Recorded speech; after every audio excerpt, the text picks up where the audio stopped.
we have another honorable guest speaker, Mr. Hasamuddin. He is a senior certified prosthetist who is in charge of Dynamic Medical Center UAE and have a clinical experience in orthotic management of club foot. Today he will present on orthotic management of club foot. Over to you, sir. Bismillahirrahmanirrahim. Assalamu alaikum and a very good evening to all of you. Thank you so much, Dr. Ubaid. You explained the deformity, the pathology, and its treatment very well.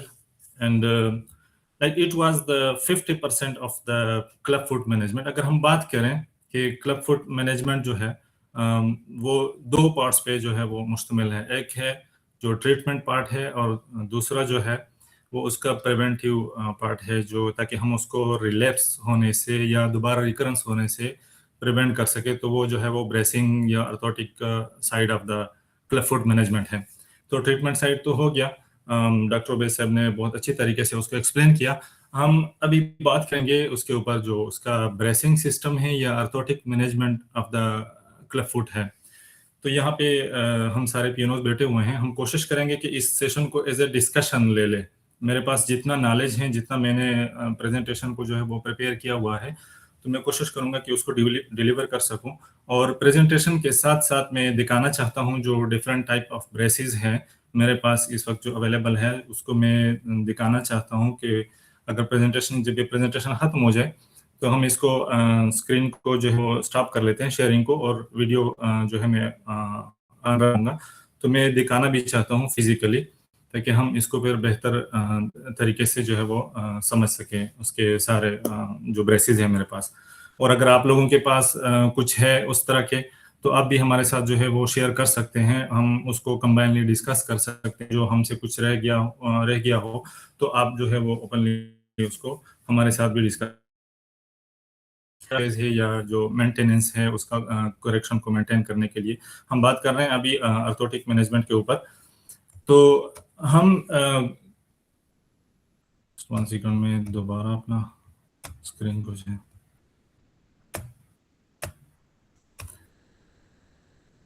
why bracing is necessary after serial casting. Serial casting basically correct the deformity and the bracing system maintains that correction. Long-term success depends more on brace compliance than one casting. बहुत सारे जो clinicians है like अभी भी हैं कुछ doctors, कुछ orthopaedic surgeons या जो क्लिनिशियंस हैं या जो पेरेंट्स हैं, जब एक दफ़ा ट्रीटमेंट हो जाता है, सीरियल कास्टिंग जो है वो कंप्लीट हो जाता है, तो वो ये समझते हैं कि हमारा जो ट्रीटमेंट है वो हो गया, अभी इसके बाद जो है वो कुछ नहीं होगा. तो वो ब्रेसिंग जो फेज है उसको जो है वो इग्नोर करते हैं. तो उसका ये नुकसान हो जाता है कि वो विद इन वीक्स और मंथ्स जो है वो 95% ऑफ द केसेस जो है वो दोबारा रिलैप्स हो जाते हैं ओरिजिनल क्लब फुट के ऊपर.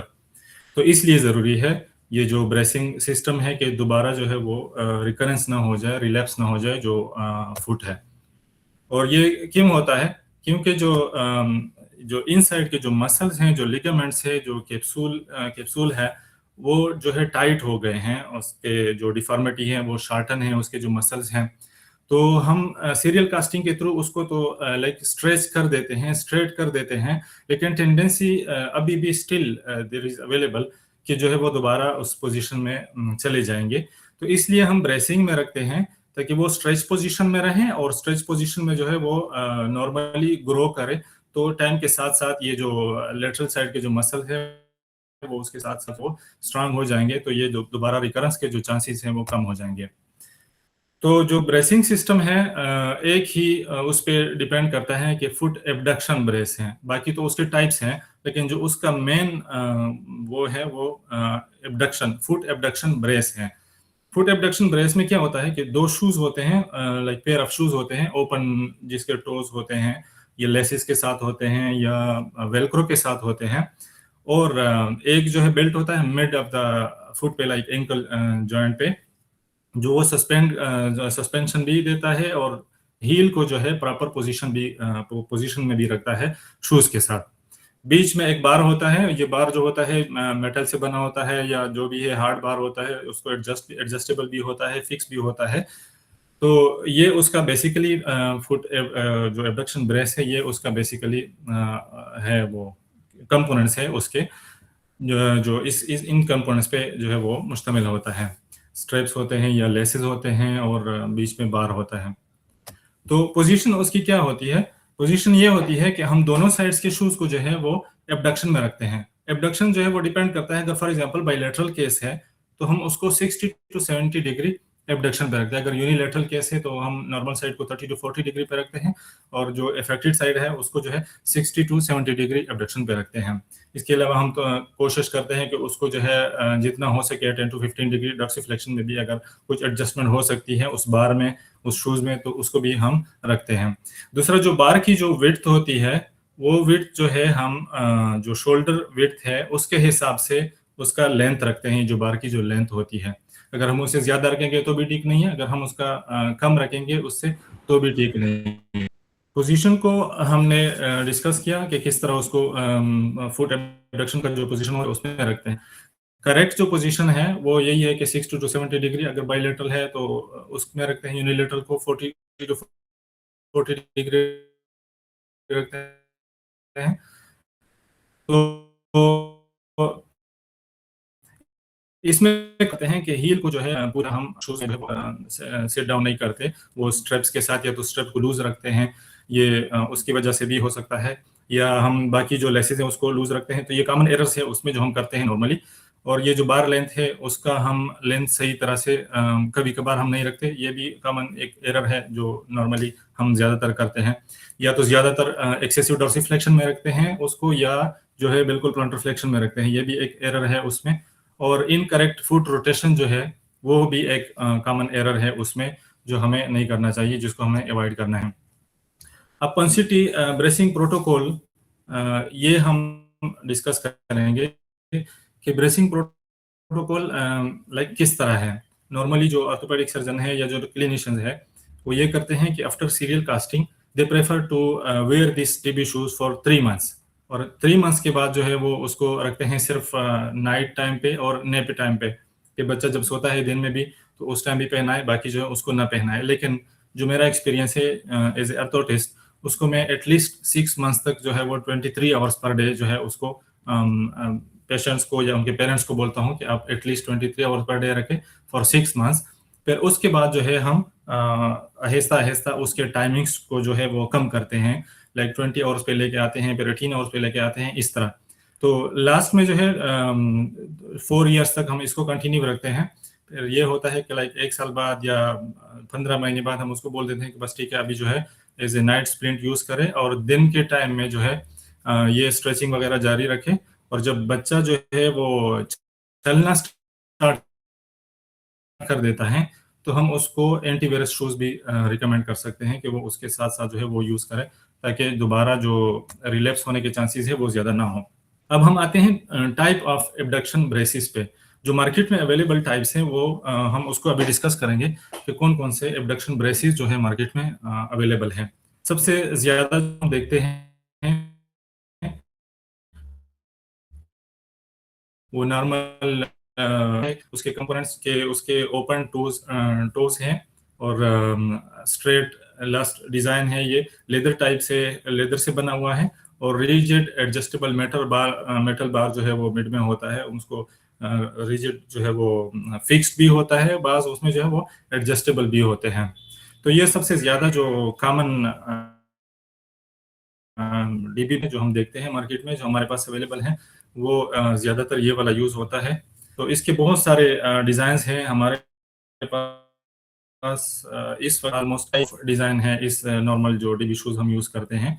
ये लो प्रोफाइल भी है, और लेकिन इसके कॉमन जो लिमिटेशन है वो ये है कि फॉर एग्जांपल अगर हम उसको सीरियल कास्टिंग के बाद डायरेक्टली उसको अप्लाई करते हैं तो थोड़ा सा फुट जो है वहाँ पे जो पेशेंट का फुट होता है वो स्वेल्व भी हुआ होता है, और थोड़ा सा जो है वो प्लांटर फ्लेक्शन में भी होता है, पूरी तरह जो है बाज दफा डॉर्सिफ्लेक्शन अचीव नहीं हुआ होता है।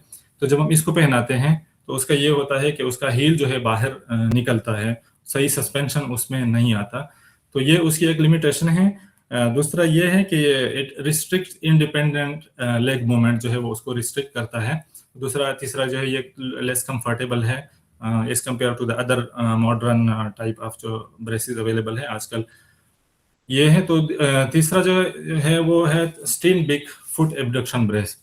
ये भी एक लेदर टाइप के शूज से बना होता है, बीच में एक मेटल बार होता है, उसको हम जो है डॉर्सिफ्लेक्शन और उसमें जो है एडजस्ट कर सकते हैं, लेकिन बहुत हैवी होता है, उसके ये लिमिटेशंस हैं और ज़्यादातर लो इनकम कंट्रीज में जो है उनको यूज़ करते हैं जो ऑर्थोपेडिक वो डॉक्टर्स हैं या क्लिनिशियंस हैं।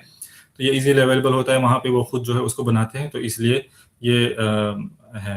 लेकिन ये थोड़ा सा हैवी होता है और लाइक कंप्लायंस उसका जो है वो बहुत कम है, इसलिए उसको ज़्यादातर फिर यूज़ नहीं करते नॉर्मल उसमें। दूसरा है वो AFO हम यूज़ करते हैं नॉर्मली, कस्टम मेड जो AFO हम उसके बीच में बार लगा देते हैं, वो फिक्स टाइप का वो एक लगा देते हैं। मैं तो खुद उसको रिकमेंड नहीं करता। हाँ, बाज़ सर्टन केसेस में जो है हम उसको लाइक प्रिस्क्राइब कर सकते हैं, लेकिन इसमें ये होता है कि हम जो है वो एंकल को भी ब्लॉक कर देते हैं। तीसरा उसका जो सबसे मेन जो मसला है उसमें मसल एट्राफी क्रिएट करता है, जितना मैंने देखा है वो बहुत ज़्यादा मसल एट्राफी जो है वो क्रिएट करता है, वहाँ पे फिक्स बार के साथ होता है।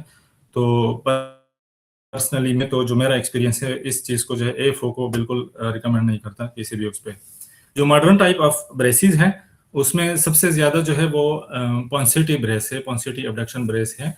उसके जो कंपोनेंट्स है वो ये है कि मतलब ओपन टोज के साथ दो हमें शूज़ मिलते हैं, उसमें सॉफ्ट पैडेड लाइनिंग होती है, इनसाइड सिलिकॉन से ऑलमोस्ट बनी होती है ज़्यादातर केसेस में।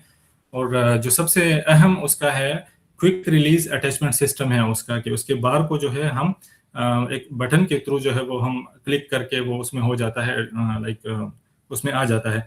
और उसको जो है हम इंडिविजुअली एक एक फुट को जो है हम पहनाते हैं, फिर उसके बाद जो है उसको बार लगा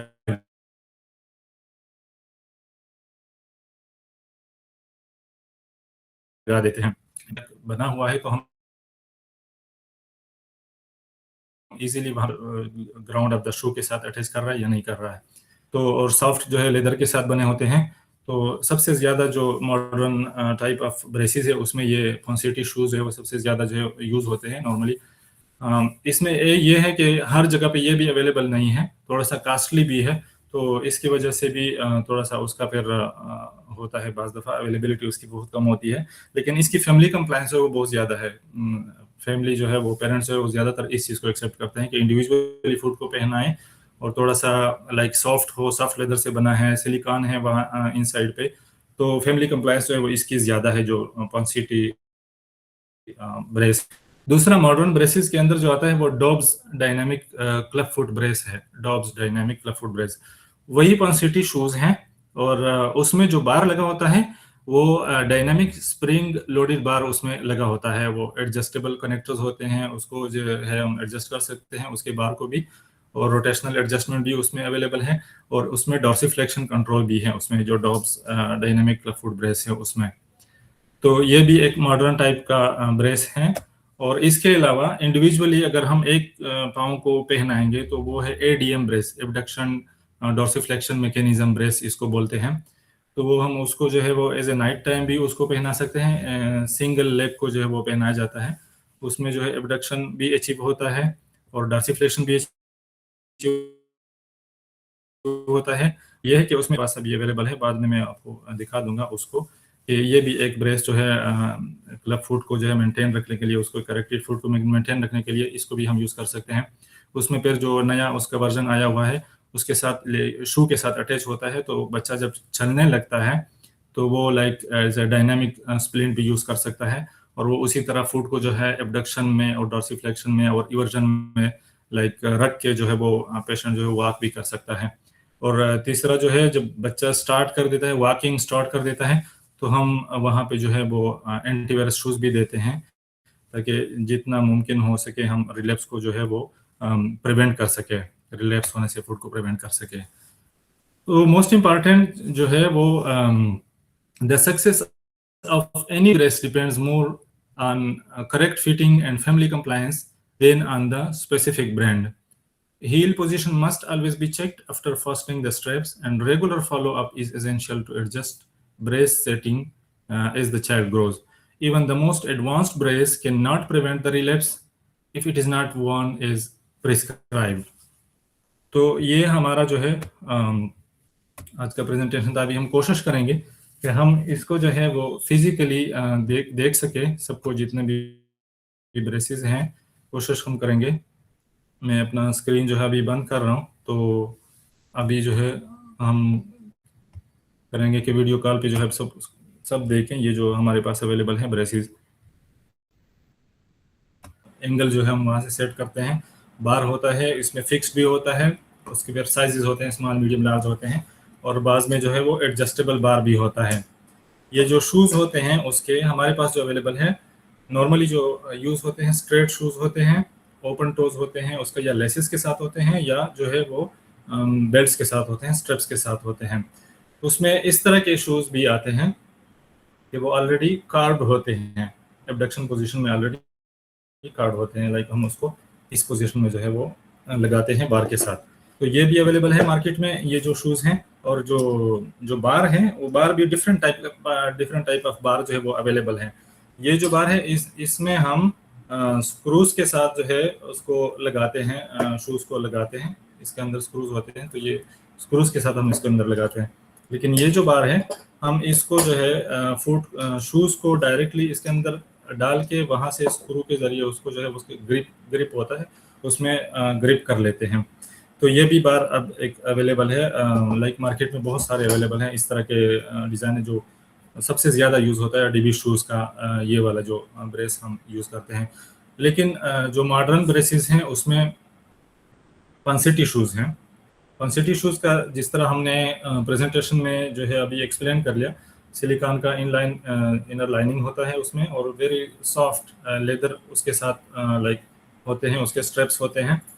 और तीसरा जो सबसे इम्पॉर्टेंट चीज़ है कि हम इसको इंडिविजुअली फुट को जो है पहनाते हैं, फिर उसके बाद जो है ये क्लिक सिस्टम के साथ डायरेक्ट उसमें चला जाता है, ये डायरेक्ट उसमें चला जाता है इस तरह। हम इसको रिमूव भी कर सकते हैं, अगर हम इसको रिमूव करना चाहें एक बटन के साथ उसको जो है हम रिमूव कर सकते हैं इस तरह। तो ये सबसे जो मॉडर्न ब्रेसेस में जो सबसे अच्छा ब्रेस है, जिसको हम खुद भी यूज़ करते हैं, इसकी फैमिली कंप्लायंस बहुत ज़्यादा है, लाइक उसका फिटिंग वगैरह इजी है, कंफर्टेबल है, पेशेंट के स्किन के लिए भी कंफर्टेबल है, उसमें कोई इस तरह रेडनेस वगैरह इस तरह कुछ वो नहीं आते। तो ये सबसे ज़्यादा, इसमें भी एक अलग दूसरा वो टाइप का ब्रेस आ गया है, उसमें जो बार होता है वो उसमें मूवमेंट पॉसिबल होती है, उसमें भी एक आ गया है अब दूसरा जो है। अजद, आप लोग हमें देख रहे हैं, मुझे देख रहे हैं आप? Yes sir.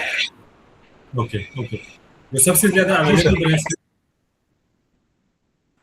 वो है डेनिस ब्राउन शूज़ भी उसको हम बोलते हैं, या डेनिस ब्राउन ब्रेस भी हम उसको बोलते हैं। उसमें ये होता है कि बार होता है, उसके साथ जो है वो फुट प्लेट होते हैं, और फुट प्लेट के साथ हम जो है शूज़ को मतलब अटैच कर लेते हैं। जो डेनिस ब्राउन शूज़ है हम उसके साथ उसको अटैच कर लेते हैं, उसको उसकी पॉन्सिटी शूज़ जो है उसमें। और इसके अलावा जो है एडीएम ब्रेस है, इसको एडीएम ब्रेस बोलते हैं, एबडक्शन डॉर्सिफ्लेक्शन मैकेनिज्म ब्रेस इसको बोलते हैं। ये मॉडर्न टाइप है, इसको इंडिविजुअल यूज़ कर सकते हैं, एक एक लाइक फूड के लिए हम उसको यूज़ कर सकते हैं, बार लगाने की ज़रूरत नहीं होती है। तो इसको हम एज ए नाइट स्प्रिंट भी यूज़ कर सकते हैं, एक शूज़ के साथ लगा होता है ये वाला जो ब्रेस है। और वॉकिंग के लिए जो शूज़ हम यूज़ करते हैं उसके साथ भी ये आता है इस तरह। तो एक ये भी ब्रेस अवेलेबल है डीबी शूज़ को करेक्ट पोजीशन को मेंटेन रखने के लिए। और जब बच्चा जो है चलने लग जाता है तो हम उसको एंटीवायरस शूज़ देते हैं,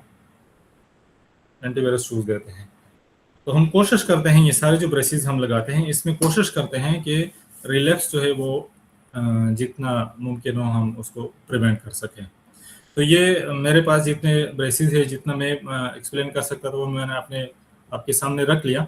बाकी आप लोगों के जहन में कुछ आइडियाज़ हैं, सरनासर इधर बैठे हुए हैं, वो भी हमें इसमें वो गाइड कर सकते हैं बेहतर तरीके से। तो हम एक कंबाइंड डिस्कशन सा उस पर कर सकते हैं, जो आपके क्वेश्चंस हैं या आपके जो है सजेशंस हैं वो आप इसमें हम दे सकते हैं अभी।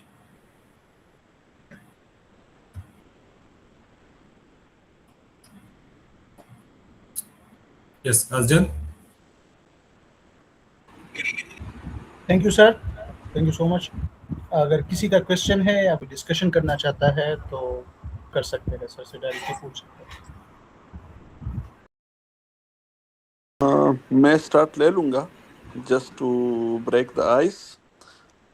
सॉरी, मैं आपके आखिरी शायद 7-8 मिनट में नहीं था, नमाज का टाइम था, तो मैं थोड़ा सा आउट था, खासकर जो आप प्रेस दिखा रहे थे प्रेजेंटेशन के बाद।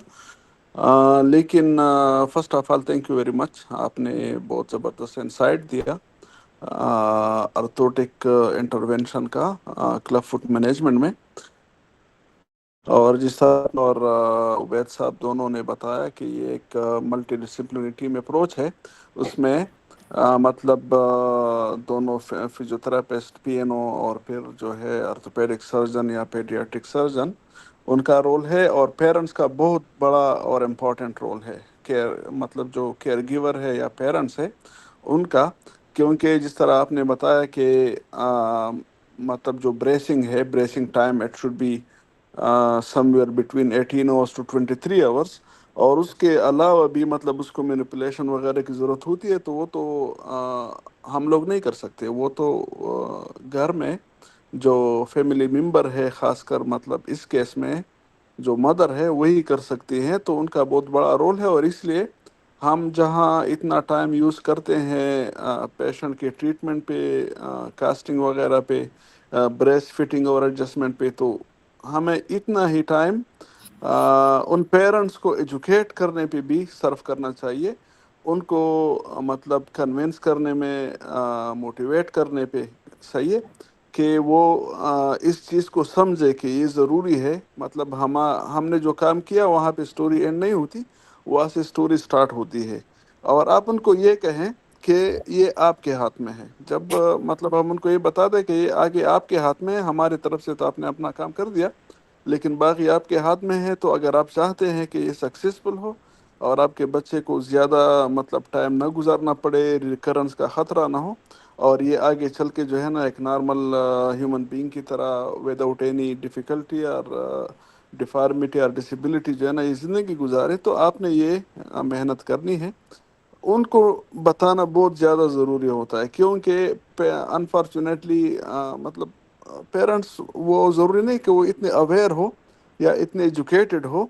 और एजुकेशन से मुराद नहीं है कि उनकी मतलब कोई हाई क्वालिफिकेशन हो। बहुत सारे लोग होते हैं उनको इस चीज़ के बारे में बिल्कुल आइडिया नहीं होता, इस ट्रीटमेंट के बारे में, क्योंकि वो तो एक अलग प्रोफेशन से होंगे, तो उनके ख्याल में इस चीज़ की ज़्यादा अहमियत नहीं होती।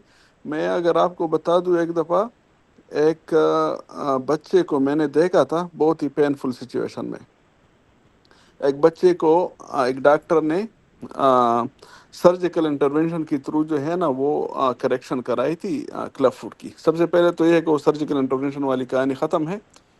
सिवाय एनाटॉमी के बाकी सारे ट्रीटमेंट जो है ना वो फेल है, क्योंकि वो रिकरेंट होते हैं, और उसमें स्किन पे जो है ना इस तरह स्कार्स बन जाते हैं कि वो फ्लेक्सिबिलिटी ख़त्म हो जाती है, तो डिफॉर्मिटी परमानेंट हो जाती है। फिर आपको ना स्ट्रेचिंग के थ्रू उसको, और ना पॉन्सिटी जो टेक्निक है कास्टिंग की, उस पर आप उसको करेक्ट नहीं कर सकते, क्योंकि स्किन जो है उसका रिजिड हो जाता है। बहरहाल वो एक ऑर्थोपेडिक डॉक्टर ने उसको किया हुआ था, मतलब अपना जो सर्जिकल इंटरवेंशन, और उसके बाद उसने एफओ के लिए एक पीएनओ के पास रेफर किया था कि आप उसके लिए एफओस बना दें। ठीक है, एज यूजुअल जो पुराना तरीका था। अब जो पीएनओ था उसने उसको एफओस बना के दे दिए विदाउट पेरेंट्स एजुकेशन। उसने सिर्फ ये कहा होगा कि आप इसको ये पहना के रखें। अब वो बच्चा आ गया, मुझे टाइम याद नहीं है, लेकिन यूँ समझे कि 2 महीने बाद आ गया। जब वो बच्चा आ गया तो वो जाहिर सी बात है, तो ग्रोइंग एज होता है, डेली हिसाब से पेशेंट जो है ना उसके फीट और उसकी सरकमफ्रेंस वगैरह में ग्रोथ होती है। तो वो एफोज उस बच्चे के लेग्स के साथ और फीट के साथ बिल्कुल चिपक गए थे, मतलब उसके अंदर वो धुंस गए थे। अब आप इमेजिन करें कि एक बच्चा है, सही है, और ये गर्मी होगी, सर्दी होगी, पानी होगा, उसने जाहिर सी बात है यूरिनेशन वगैरह भी की होगी। जब वो आया था तो वो बिल्कुल मतलब फुस फंस चुके थे, और मैंने जब उसकी हालत देखी तो मुझसे तो देखा नहीं गया, उसका स्किन ब्रिटल हो गया था और अंदर से जख्म था। जब मैंने कोशिश की तो उसके साथ वो स्किन और मसल जो है ना वो भी डिटैच हो रहे थे, इस तरह की सिचुएशन थी। फिर हम वेजलीन लगा रहे थे, टेंक्चर आयोडीन लगा रहे थे, आहिस्ता आहिस्ता उसको, वो बच्चा रो रहा था, और साथ में हम भी समझे कि रो ही रहे थे। और उस फोर्स को हमने दोनों पैरों से हटा दिया। वजह क्या थी? एक तो ट्रीटमेंट गलत था ना, सर्जिकल इंटरवेंशन भी गलत था, एफओ वाला इंटरवेंशन भी गलत ही था। उन दिनों हमें भी आइडिया नहीं था बाय द वे कि एफओ जो है ना इस तरह अलग से काम नहीं करता, लेकिन एफओ किसी और ने दिया था एक प्राइवेट सेंटर में, मैं नाम नहीं लूँगा, अनफॉर्चुनेटली वो पियानो ही था। तो कहने का मकसद ये है कि ये एक मल्टीपल जो है एक डिसिप्लिनरी टीम अप्रोच का काम है, उसमें सबकी रिस्पांसिबिलिटी है। और फिर जो मैं आऊँगा, सॉरी मेरी बात बहुत ज़्यादा लंबी हो गई, बाकी लोगों ने भी डिस्कशन करना होगा, लेकिन आखिरी डिस्कशन ये है कि जो डीबी शूज़ है या जो भी नाम इसको दे दे, जेनरिक नेम इसका फुट एबडक्शन ब्रेस है, जो कि पोस्ट पांसिटी मेथड हम जो है ना मेंटेनेंस के लिए, करेक्शन मेंटेन करने के लिए रखते हैं। उसमें आपने सिर्फ कुछ फीचर्स को देखना होता है, जिस तरह सामने बता दिया, आपने वो फीचर्स देखने होते हैं कि ये वो ऑब्जेक्टिव अचीव कर रहे हैं कि नहीं, ठीक है। बाकी डिफरेंट ब्रांड्स के हो, जहाँ से भी हो, एक्सपेंसिव हो या चीप हो, वो अलग का नीड अकॉर्डिंग टू अफोर्डेबिलिटी, लेकिन आपने उसमें कुछ फीचर्स देखने होते हैं कि वो फीचर्स इसमें अवेलेबल हो। वो जो जिस तरह सामने बता दिया कि वो काम कर रहे हैं कि नहीं कर रहे, तो वो चीज़ें आपने देखने हैं। और मेरे ख्याल में डीबी शूज़ अगर आप अच्छी क्वालिटी के पेशेंट को दे दें, तो वो हमने मतलब ये एक्सपीरियंस किया हुआ है, आप एक डीबी शूज़ को मल्टीपल बच्चों को भी दे सकते हैं। जब आप पेरेंट्स को ये बता दें कि अगर ये एक आपने इसका केयर किया और सही तरह, तो हम हो सकता है कि आपसे वापस ले ले और आपको थोड़ा चार्ज कर ले और हम किसी और बच्चे को दे देंगे। तो इस तरह सस्टेनेबल भी होगा और इफेक्टिव भी होगा। Thank you and over. Thank you so much sir, आपने बहुत अच्छे तरीके से समराइज किया पूरे हमारे प्रेजेंटेशन को। आपने जो कहानी सुनाई सर वो एक पेशेंट की, उससे ये भी लाइक एक बात साबित होती है कि फॉलोअप जो है पेशेंट की वो बहुत ज़्यादा ज़रूरी होती है। जब हम उसको ब्रेस देते हैं या उसको मतलब जो करते हैं, नॉर्मली तो हम इस तरह करते हैं एज ए प्रोफेशनल पियानो कि पहले तो एक हफ्ते के बाद हम उसको बुलाते हैं ताकि हमें पता चल जाए कि एक हफ्ते में उन्होंने ब्रेस को किस तरह यूज़ किया है, गलत यूज़ किया है या करेक्ट यूज़ किया है। अगर गलत यूज़ किया है तो हम उसको करेक्ट पोजीशन बता देते हैं। दूसरा, हमें ये भी पता चलता है कि वो पेरेंट्स जो है वो केयरिंग है नहीं है, किस तरह वो करते हैं। तो फॉलोअप जो है सर वो भी बहुत ज़्यादा ज़रूरी है। इसके बाद हम 1 महीने के बाद उसको बुलाते हैं, फिर हम 3 महीने के बाद बुलाते हैं। इस तरह हम उसको जो है वो फॉलोअप करते हैं, जो हमारे जो है उसमें हेल्प करता है ट्रीटमेंट में। We have only 10 minutes remaining, so questions को थोड़ा सा क्विकली कर ले और इसको वाइंड अप करने की तरफ जाते हैं इंशाल्लाह। सर जो स्टार्ट में हमने सर डॉक्टर साहब ने भी पहले हमें बताया था कि मिड फुट और हाइंड फुट के अंदर जो डिफॉर्मिटीज होती हैं, तो एट द एंड जो हमारे पास हाइंड फुट के अंदर रह जाती है वो इक्वेनस है, और मिड फुट के अंदर जो रह जाती है वो मीडियल क्रीज, यानी कि जो उसकी वेरियस डिफॉर्मिटी है, मोस्टली तौर पे ये बच जाती है। तो कुछ पेशेंट ऐसे होते हैं जैसे कि सीरियल कास्टिंग है, पॉन्सेटी मेथड है, उसके अंदर 7 कास्टिंग्स हैं, वो यूज़ करने के बाद वो डीबी की तरफ ले आते हैं। बट समटाइम्स कुछ सही तरीके से कास्टिंग ना होने की वजह से अगेन एंड अगेन कास्टिंग होती रहती हैं, देन कास्टिंग से वो सक्सेसफुल नहीं हो पाते, तो वो सर्जरी की तरफ ले जाते हैं। जैसे कि अभी सर नासिर साहब ने कहा है कि स्कार्स बन जाते हैं, उससे काफ़ी आ जाती है, जिसकी वजह से हम प्रॉपरली फिर मेंटेन तो कर लेते हैं कहीं ना कहीं पे बाद में स्प्लिंट्स है, बट वो करेक्शंस नहीं आती और वो ट्रीटमेंट नहीं मिलता जो कि एक बच्चे को मिलना चाहिए। तो इससे बेहतर है कि सर हम ऐसा नहीं कर सकते कि मोस्टली तौर पे जो हमारे पास केसेस होते हैं कि वो 7 कास्टिंग के बाद जैसे आ गए हैं वो हमारे पास, उसके अंदर कहीं ना कहीं करेक्शंस की कमी है। अगर हमने पैरानिस्कोल सिस्टम में भी देखा है तो वो भी हमें नॉर्मल से हटके मिल रहे हैं, तो उसको हम स्प्लिटिंग के थ्रू ही करेक्शंस की तरफ लेके जाएं, क्योंकि बार बार अगर हम कास्टिंग की तरफ भेजेंगे या उसकी सर्जिकल इंटरवेंशन करवाएंगे तो इससे मुझे लगता है कि क्लब फुट मजीद वजन की तरफ जाता है, जो कि पेरेंट्स को भी डिसहर्ट करता है, और वो एक तो ऑलरेडी इससे बहुत ज़्यादा थक चुके होते हैं, बार बार आना और उनके लिए एक्सपेंसेस, वो सारी चीज़ें, और फिर उसके बाद डीबी को लेके इतना टाइम के लिए चलना। तो क्या हम इस साइड पे जा सकते हैं कि सर के स्प्रिंट्स के थ्रू ही कोई कहीं ना कहीं करेक्शंस भी करें और उसे मेंटेन भी रखें? आफ्ताब, नहीं, इस तरह नहीं है। ब्रेसेस जो हम देते हैं वो सिर्फ करेक्शन को मेंटेन रखने के लिए हम देते हैं। करेक्शन जो आती है वो सीरियल कास्टिंग और पॉन्सिटी के थ्रू ही आती है।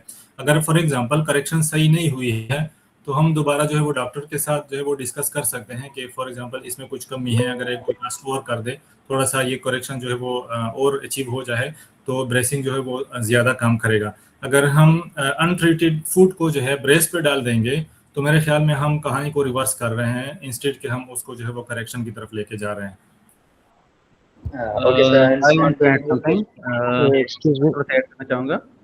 अच्छा, इस तरह है कि करेक्शन फेज अगर कंप्लीट नहीं है तो आपने प्रिवेंशन फेज या मेंटेनेंस फेज की तरफ बिल्कुल नहीं जाना है। 7 कास्टिंग नहीं, अगर 70 कास्टिंग भी हो जाए, लेकिन आपने मेंटेनेंस फेज की तरफ नहीं जाना है, नंबर 1। सेकंड थिंग, अगर एक बच्चे की देखें, अगर एक बच्चे की आप 3 कास्टिंग कर ले या 4 कास्टिंग कर ले और उसमें आपको मतलब आपने देखा कि देखिए मेटफोर्ड जो है ना वो इसकी स्कोर इम्प्रूव नहीं हो रही है, रीवॉल्वेट योर पॉन्सिटी। आप अपनी पॉन्सिटी जो टेक्निक है उसको रीवॉल्वेट करें कि आया मैं सही डायरेक्शन में जा रहा हूँ, या एनी ऑर्थोपेडिक सर्जन जो इसको कर रहे हैं वो सही डायरेक्शन में जा रहे हैं, या any practitioner, physical therapist, P, N, O anyone direction में जा रहा है या नहीं जा रहा। इफ अगर वो नहीं जा रहा देन माय रिकमेंडेशन नहीं, लेकिन लिटरेचर ये कहता है टू चेंज द डॉक्टर। अब डॉक्टर को चेंज कर दें, क्योंकि इट लीड टू एटिपिकल और complex club foot which need advance club foot management and then other you can say another management which is you can say more advance. तो उसमें time भी लगेगा, बच्चे की पाँव भी खराब होगी और पेरेंट्स के लिए भी हेक्टिक हो जाते हैं। So my suggestion, if the maintenance phase अगर 0 स्कोर ना हो तो मेंटेनेंस के क्या कहते हैं फेज की तरफ नहीं जाना चाहिए। Thank you. ओके सर, मैं इसको ब्रीफली नासिर साहब कुछ कहना चाहते हैं? नासिर, हेलो, सॉरी अस्सलाम मैं वालेकुम। वालेकुम सलाम। अच्छा प्लीज गो अहेड, आप हैंड रेस करें जिनको आइडिया हो ना, तो वो ज्यादा इजी होगा। प्लीज गो अहेड, फिर मैं मेरा एक कमेंट है इसी हवाले से, फिर मैं दे दूंगा। Please go ahead Salman and Aftab. Sir, मैं जब ये सारी चीज़ें मुझे कंप्लीटली तौर पे इसका आइडिया हो गया जो मेरे माइंड में था, क्योंकि मैं मेरे पास पर वीक काफ़ी पेशेंट्स आते हैं जिनको मैं डीबी लगा फिट करता हूँ। तो sir, just at the end हमने मल्टीपल डिसिप्लिन अप्रोच है जो कि अनफॉर्चुनेटली हमारी कंट्री में नहीं है, और मेरे एरिया में जहाँ पे भावलपुर में मैं काम कर रहा हूँ वहाँ तो बिल्कुल भी नहीं है। यहाँ पे एक ही है कि आप पॉन्सेटिव मेथड के थ्रू करेक्शंस कर लेते हैं, देन पेरेंट्स को कह देते हैं कि जाएं कहीं भी मार्केट से आप जीबी शूज खरीद के खुद पहना लीजिएगा। 1 पॉइंट ये, एंड अदर वन, अगर हम उनको कहते हैं कि आप डॉक्टर्स के पास जाएं, इसकी करेक्शन सही तरीके से नहीं हुई, मजीद पॉन्सेटिव मेथड कराएं, तो वो पेरेंट्स भी डॉक्टर चेंज करने की बजाय वो ऑर्थोटिस्ट ही चेंज कर लेते हैं। जस्ट ये, बाकी सर मुझे समझ आ गई है। Thank you so much. अच्छा, थैंक यू। मैं आफ्ताब आपकी बात को आगे बढ़ाते हुए, और जिस तरह ऑलरेडी मैं जो बात कहना चाह रहा था वो तो ऑलरेडी उबैद साहब ने एक्सप्लेन कर लिया कि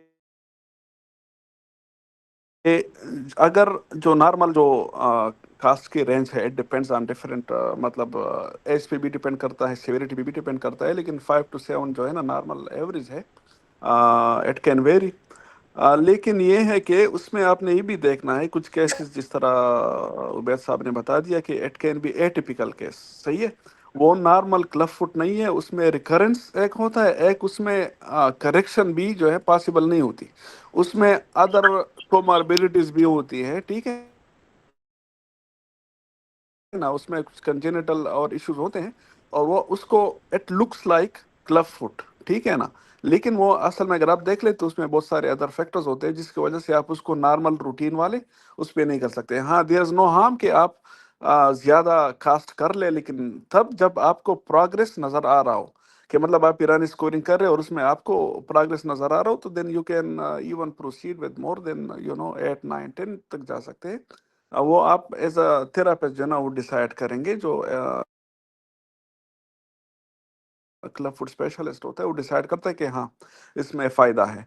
लेकिन अगर नहीं है तो फिर मतलब उससे बेहतर है कि आप उसको अल्टरनेट उसकी तरफ सोचें। आपका जो स्पेसिफिक केस है आफ्ताब, उसमें मसला ये है कि नॉर्मली जो क्लब फुट या पॉन्सिटी अगर ऑर्थोपेडिक सर्जन कर रहा है तो उसमें बहुत सारे रेड फ्लैग्स हैं। अनफॉर्चुनेटली वजह उसकी ये है कि एक ऑर्थोपेडिक सर्जन जो कि हेड टू टो जितने भी जॉइंट्स और मसल्स रिलेटेड इश्यूज होते हैं उसके वो इंटरवेंशन करता है। ठीक है, तो और एक इंटरवेंशन के वो कम से कम 25-30 हज़ार रुपए कम से कम वो लेता है, एक माइनर सर्जरी के, मतलब जिसमें एक प्रिक होता है। ठीक है, अब क्लब फुट जो है वो एक सर्जिकल इंटरवेंशन तो है नहीं, surgical intervention is just one part of it. ठीक है, उसमें बहुत सारी चीजें हैं और सबसे अहम चीज है फॉलो अप।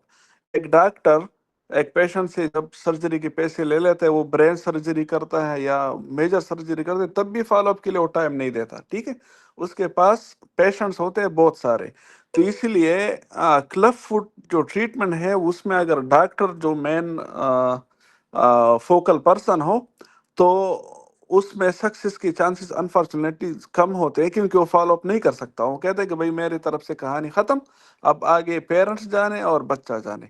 इसलिए आपके केस में जो इशू है वो ये नहीं है कि करेक्शन नहीं हो रही, इशू ये है कि प्रॉपर जो कास्टिंग है वो नहीं हो रही। डॉक्टर अपनी तरफ से कास्टिंग, नॉर्मली आप अगर गए हो, आपने जो जो आपको पेशेंट रिफर करता है, they never do casting by themselves.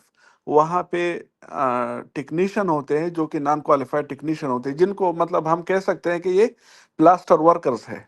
वो सिर्फ प्लास्टर रेपिंग जानते हैं, उनको ना एनाटॉमी का पता होता है ना पैथोलॉजी का पता होता है। ठीक है, तो ये उनको कहते हैं कि हाँ भाई इसकी रैपिंग कर लो और इसको फिर बेच दो। ठीक है, खुद बहुत कम जो है ना वो इंटरवीन करते हैं। तो मेन मसला ये है, अदरवाइज क्लब फुट जब एक प्रॉपर तरीके से हो तो उसमें करेक्शन जो है ना बहुत ज़्यादा होती है। जिस तरह उबैद ने ऑलरेडी बता दिया कि कितने परसेंट जो है ना वहाँ पे सक्सेस रेट है। मेरे ख्याल में LRH आजकल सबसे ज़्यादा जो है ना एक रिलायबल वो है, LRH हो गया, PCP हो गया, क्योंकि यहाँ पे maximum number of club foot होते हैं according to the international standards और प्रोटोकॉल। बाकी जितने भी हॉस्पिटल्स वगैरह में होते हैं तो अनफॉर्चुनेटली वहाँ पे वो लोग मैनेज नहीं कर सकते।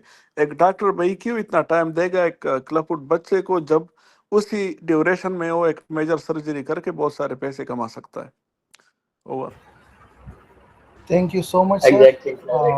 Thank you so much, sir. Sir, over to Mr. Hasamuddin, sir, and Dr. Ubaid, sir. अगर आप एंडिंग कमेंट्स देना चाहते हैं सर आप दोनों, तो आप दे दें and then we will end the session.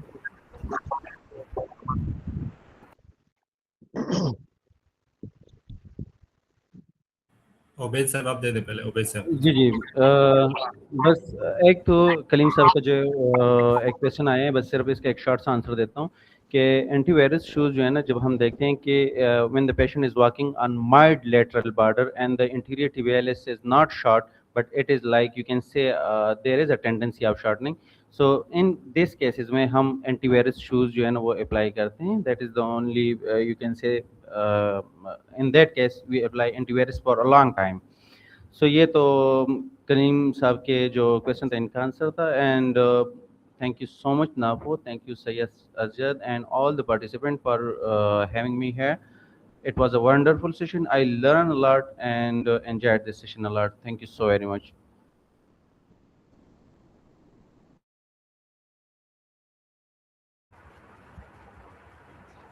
Thank you, sir. Thank you so much. Over to Mr. Dean, sir. Thank you so much अजद। आप लोगों ने किया है इस प्लेटफॉर्म को जो है वो के लिए बहुत मेहनत कर रहे हैं, और उबैद साहब कि आपने अपना कीमती वक्त निकाला और हमें जो है वो अपने कीमती उससे रोशना कराया, में ज्वाइन किया और हमें जो है वो गाइड किया, हमें सपोर्ट किया। यहाँ सारे जितने भी पार्टिसिपेंट्स हैं सबका बहुत बहुत शुक्रिया जो इस डिस्कशन में वो शामिल हो गए। Thank you so much all of you, thank you so much. Thank you so much. इंशाल्लाह इसी तरीके से बाकी सेशंस कंटिन्यू होंगे वीकली या महीने में 1 या 2 इंशाल्लाह ताला हम आपको इन्फॉर्म करते जाएंगे और आप हमारे साथ इस सफ़र में शामिल होते जाएं। जज़ाकल्लाह खैर, बहुत शुक्रिया। Thank you Thank you very so much. much, और Dr. मैं एज अटेंडेंट यहाँ जी पे सर। जो है ना पार्टिसिपेट कर रहा था, और मैं टू बी वेरी ऑनेस्ट बहुत कुछ मैंने लर्न किया, बहुत उबैद से भी, हुसाम से भी, और इस डिस्कशन से भी। और Asjad kindly continue this is really you know very useful session, और आप इसको कंटिन्यू करें। हमारी तरफ से जितनी भी सपोर्ट की ज़रूरत है हम सब आपको सपोर्ट करेंगे, लेकिन kindly don't let it stop. मैं ज़रूरी नहीं कि मैं हर टाइम अवेलेबल होऊंगा, लेकिन जब भी मेरे पास टाइम होगा तो मेरे अपने लर्निंग के लिए इंशाल्लाह मैं अटेंड करूंगा, और जहाँ पे ज़रूरत होगी इंशाल्लाह तो I will support. Thank you. Thank you so much, sir. Thank you so much, sir. जज़ाकल्लाह खैर आप सबकी शिरकत का, and good night.